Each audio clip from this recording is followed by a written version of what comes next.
یہ ہمارا ماہانہ اجتماع ہوتا ہے۔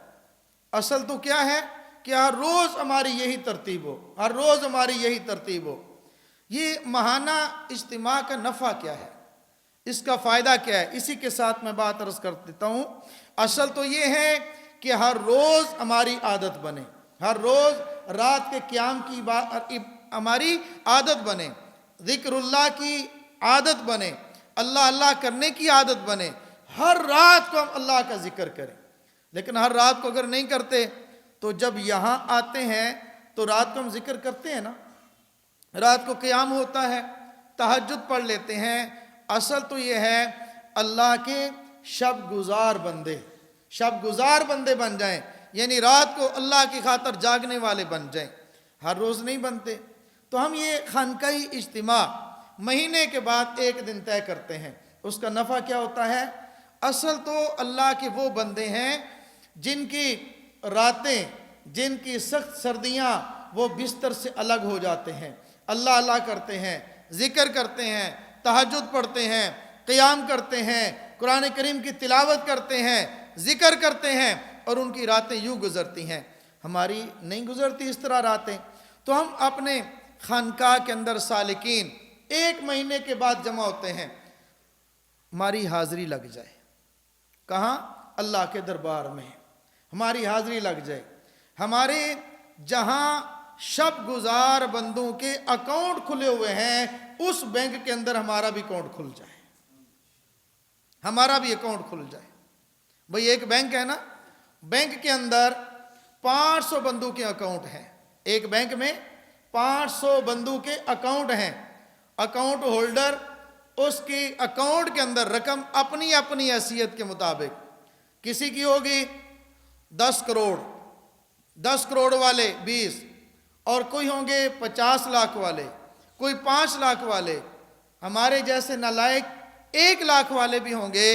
اگر بینک اعلان کرے گا یہاں آج وہ جمع ہو جاؤ، جن جن لوگوں کے ہمارے بینک کے اندر اکاؤنٹ ہیں، تو ان میں اس کا بھی نام آئے گا نا جس کا پیسہ تھوڑا سا ہو، جس کا پیسہ تھوڑا سا ہو۔ اور کل قیامت کے دن اللہ جل جلالہ اعلان فرمائیں گے، میرے وہ بندے کھڑے ہو جائیں جو راتوں کو جاگتے تھے، راتوں کو جاگنے والے ہم نے ان کے اکاؤنٹ بنائے ہوئے ہیں، ان کے اکاؤنٹ وہ اکاؤنٹ ہولڈر ہوں گے۔ راتوں کو اٹھنے والے جو پوری زندگی کھڑے رہے وہ بھی کھڑے ہوں گے، 10 سال قیام کیا وہ بھی کھڑے ہوں گے، 5 سال قیام کیا وہ بھی کھڑے ہوں گے، اور جو مہینے بعد ایک رات حاضری لگاتے رہے وہ بھی کھڑے ہو جائیں گے۔ ان لوگوں کے اندر نام شامل ہو جائے جو راتوں کو اٹھ کر کھڑے ہونے والے ہیں۔ ہم یہ چاہتے ہیں ہم بھی وہ اکاؤنٹ ہولڈر بن جائیں جو رات گزارنے والے لوگوں کا قائم ہو چکا ہے۔ نفع ہوتا ہے اس کا، یہ فائدہ ہے۔ مقصد یہ نہیں، بات سمجھنا، یہ نہیں ہے کہ راتوں کو ہر روز اٹھنا ختم، چلو ایک دن جاگ لیں، نہ، ہر روز جاگیں، یہ اس کی مشق ہے جو خانقاہ کے اندر۔ اصل تو یہ ہے ہر روز اللہ کا ذکر کیا جائے، تہجد کے وقت کیا جائے، اللہ کا نام لیا جائے، بار بار لیا جائے، مزے کے ساتھ لیا جائے، لذت لے کر لیا جائے، مزے کے ساتھ، حلاوت کے ساتھ اللہ کا نام لیں، اللہ کے نام کے اندر حلاوت پیدا ہو جائے، اپنی کیفیت یوں بن جائیں جس رات کو ذکر نہ کیا ہو اس دن وہ گزارنا مشکل ہو جائے۔ یہ بن سکتا ہے، طبیعت بن جائے، عبادت طبیعت بن جائے، عبادت عادت اور طبیعت بن جائے، مزاج بن جائے۔ جیسے حضرت فرما رہے تھے نا، شیخ کا مزاج سیکھیں۔ ہمارے شیخ کا مزاج کیا ہے؟ حضرت کے معمولات میں یہ ہے، رات کو 2 بجے بھی سوئے ہوں 3 بجے ضرور اٹھیں گے، چاہے 1 گھنٹہ کیا نیند کریں، آدھا گھنٹہ بھی ہم نے دیکھا ہے، آدھا گھنٹہ آرام کیا پھر اٹھ گئے، اور بالکل اسی طرح اٹھتے ہیں جس طرح 4 گھنٹے سو کر اٹھتے ہیں۔ 4 گھنٹے سوئے پھر اٹھ گئے، آدھا گھنٹہ سو کر بھی اسی طرح اٹھتے ہیں جس طرح 4 گھنٹے آرام کر کے پھر اٹھ گئے۔ اللہ پاک ہمیں بھی ایسا مزاج عطا فرما دے۔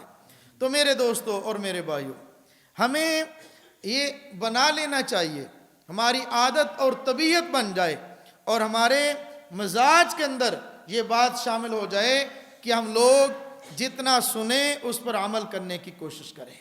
ہمارے آپ حضرات کو پتہ ہے ہماری خانقاہ حنفیہ ہمارے شیخ کے معمولات بہت زیادہ نہیں ہیں، بہت زیادہ نہیں ہے۔ 3 تسبیحات روزانہ کی ہے، اگر اس سے زائد کو کر سکتا ہے تو وہ الگ ترتیب ہے۔ اصل مزاج ہے کہ گناہوں سے بچنا، اصل دعوت گناہوں سے بچنا۔ میرا اللہ مجھے بھی اور آپ کو بھی رات کے قیام کی توفیق عطا فرمائے۔ سردیاں ہیں، سردیوں کا موسم ہے۔ حضرت عبداللہ بن مسعود رضی اللہ تعالیٰ عنہ، جیسے نے فرمایا نا صحابہ کا مزاج کیا تھا، حضرت عبداللہ بن مسعود رضی اللہ تعالیٰ عنہ جیسے سردیاں آتی نا، مرحبا مرحبا یا شتا، ایک سردیاں آ گئیں، سردیاں آ گئیں، واہ جی واہ، مزے ہو گئے۔ دن چھوٹے ہیں، راتیں لمبی ہیں، دن کو روزے رکھیں گے، رات کو قیام کریں گے، دن روزے رکھیں گے، رات کو قیام کریں گے۔ دن چھوٹا ہے نا، روزہ آسان ہے، رات لمبی ہے، تھوڑا سا سو لیں گے، جاگنا آسان ہوگا۔ یہ صحابہ کا مزاج تھا، تو ہم بھی صحابہ کے مزاج کو اپنائیں، عبادت کا مزاج اپنائیں، رات کو اٹھنے اور جاگنے کی ترتیب بنائیں۔ میرا اللہ مجھے بھی آپ کو بھی رات کے قیام کی توفیق عطا فرمائے۔